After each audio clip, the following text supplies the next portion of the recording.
Good morning, class, and welcome to U.S. History. The date is March 12, 2014. Today we're going to talk about some of the problems facing the nation leading up to the Civil War.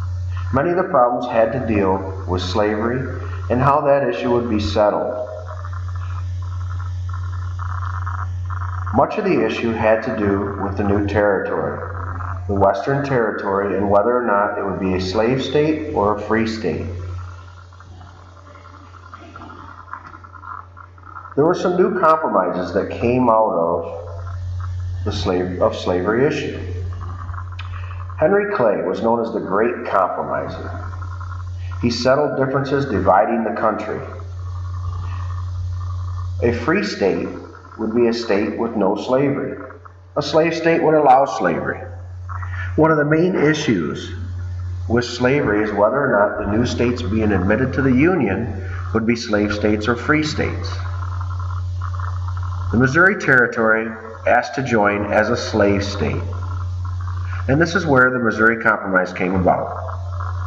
Missouri would join as a slave state, and Maine would join as a free state. The line through land gained in the Louisiana Purchase. Okay, so there would be a line put through the land that was gained in the Louisiana Purchase. Slavery would be allowed south of that line, and north of that line would be free.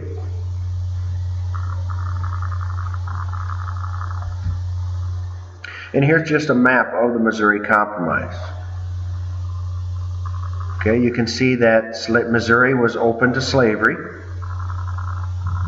Closed to slavery by the Missouri Compromise was above that line through the Louisiana Territory, which we purchased from Napoleon. The free states and territories you can see are in purple, and the slave states are in green. In 1821, you can see that the map does show that Missouri was admitted as a slave state, and Maine was admitted as a free state in 1820. The next compromise that we'll talk about is the Compromise of 1850. This had to do with the lands that the U.S. would won from Mexico. California wanted to join as a free state, and California did join as a free state. The rest of the land was divided into New Mexico and Utah. And in this land, the people would decide whether or not they would have slavery or not. Then we have the Fugitive Slave Law, which said that anyone helping slaves would be punished. Runaway slaves that were caught had to be returned to the South as well.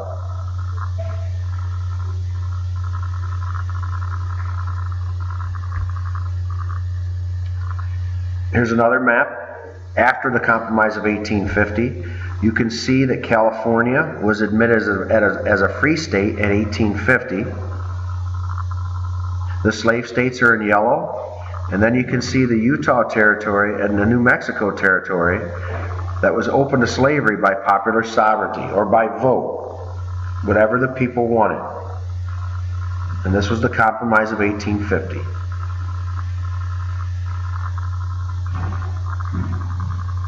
As you can see from this map as well, sorry for such a long pause, but as you can see, is you do see that Missouri Compromise line, that 36 degrees, 30 minutes north.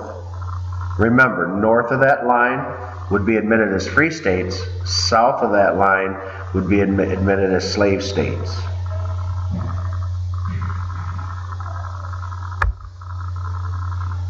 The Kansas-Nebraska Act, or Bleeding Kansas. Missouri Compromise didn't allow slavery in Kansas. Kansas-Nebraska Act allowed people to decide by voting. People for and against slavery went to the territories. It's caused Bleeding Kansas. You had supporters of slavery coming in, and you had the people that did not want slavery coming in order to make this vote, to vote in their favor, which caused this Bleeding Kansas, where more than 200 people were killed.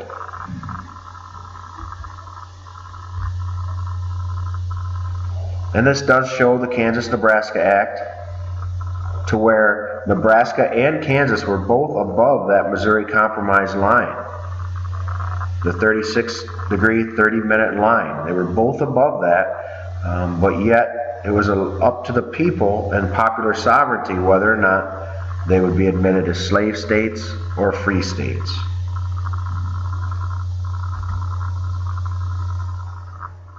Dred Scott.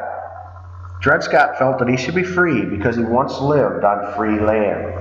Scott had lived in Illinois and the Wisconsin Territory, which were both free states.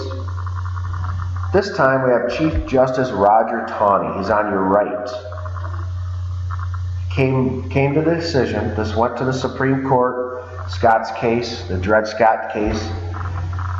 And Chief Justice Roger Taney said that Scott had no rights. He was a slave. He was property. Slaves were just property that had no rights. And Congress had no right to outlaw slavery. So while the United States was going through all of this turmoil on whether or not to allow slavery or not, you have one of the most influential men within the Supreme Court, the Chief Justice, Roger Taney, coming out and saying that it was wrong for Congress to even, the legislative branch and the legislative and judicial, executive, as far as it was not up to them whether or not to have slavery or not. So Congress, made up of the Senate and the House of Reps, according to Chief Justice Roger Taney, had no right to decide the slavery issue. Now Abraham Lincoln would come into the picture. Abraham Lincoln studied law, and he was against the spread of slavery. And he joined the Republican Party against the spread of slavery. He ran against Stephen Douglas for a Senate seat. So his first aspirations or first dealings in politics was for a Senate seat against Stephen Douglas. We have the Lincoln-Douglas debates. The debate was basically over slavery. Douglas felt new states should be able to decide themselves. Lincoln believed that the framers of the Constitution expected slavery to end. Okay, it was a question of right and wrong. Stephen Douglas won the Senate seat, but Lincoln became known. This would launch Lincoln into his eventual run for presidency. This is the end of the PowerPoint presentation today. You'll now have to go take quiz number 3 on your Skyward account.